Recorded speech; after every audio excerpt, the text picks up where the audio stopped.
Donc on va vous présenter un Paris-Brest pour visiter. Donc pour la pâte à choux, on va commencer avec 125 g d'eau, 125 aussi de lait, alors 125 g de sucre également, 100 g de beurre et alors on va finir avec une petite pincée de sel. Alors dans les recettes, vous pourrez retrouver des recettes avec que du lait, que de l'eau ou d'autres liquides. Ici, l'idée, c'est que le lait va amener aussi un petit peu plus de goût et l'eau va amener de la légèreté. Donc l'idée ici, c'est de faire moite-moite.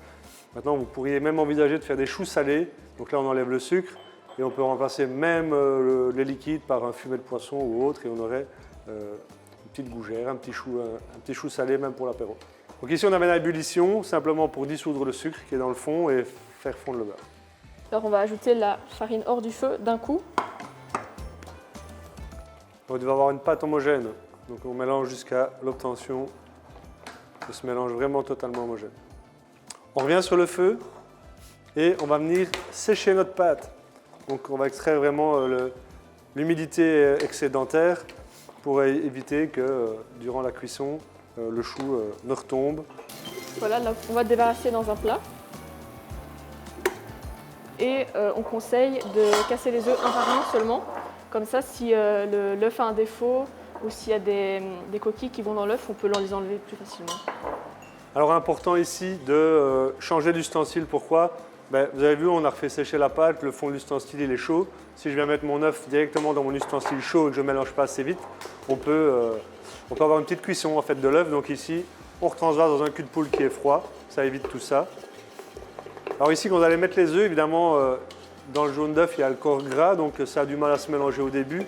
Ne vous tracassez pas, on mélange, on mélange. Donc la consistance souhaitée, c'est quoi? C'est le petit bec d'oiseau. Ça doit être ni coulant, ni compact. J'ai mon petit bec qui se forme ici. Il est très bien. Donc le dernier œuf, on n'en a pas besoin.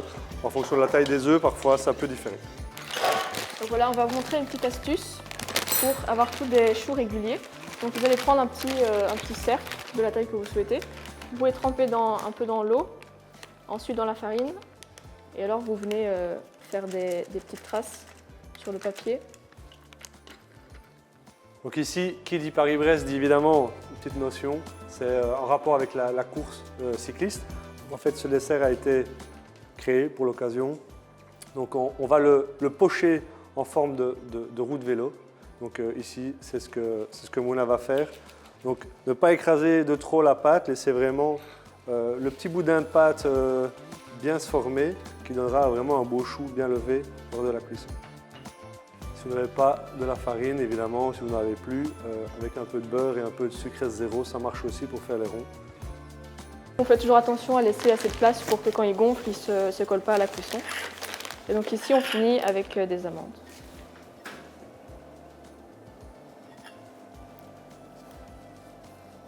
Et alors on va enfourner à 160 degrés pendant 20 à 25 minutes. Donc voilà, ici elle met la crème pâtissière dans le chou, elle l'a coupée. Après on va mettre du pralin. Donc c'est des fruits secs, c'est des oléagineux. Donc c'est des fruits secs qui produisent de l'huile. Donc on va les mixer avec du caramel. Ça prend un peu de temps, on va le mixer longtemps. Donc il ne faut pas se décourager, la pâte va se former toute seule. Donc elle va faire 4 points ici dans la crème pâtissière. Et puis après, on va ajouter des chouchous. C'est des cacahuètes avec du sucre. Donc on fait fondre du sucre dans une poêle. Quand il a fondu, hop, on rajoute les cacahuètes. Et quand tout s'est bien mélangé, on met sur une plaque. Le caramel, c'est faire fondre du sucre avec un peu d'eau.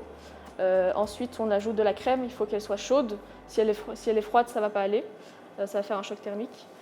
Et alors, on finit avec des beurres coupés en dés. C'est du beurre froid. Mais alors, on le met seulement quand le caramel a un petit peu refroidi, quand il a décuit.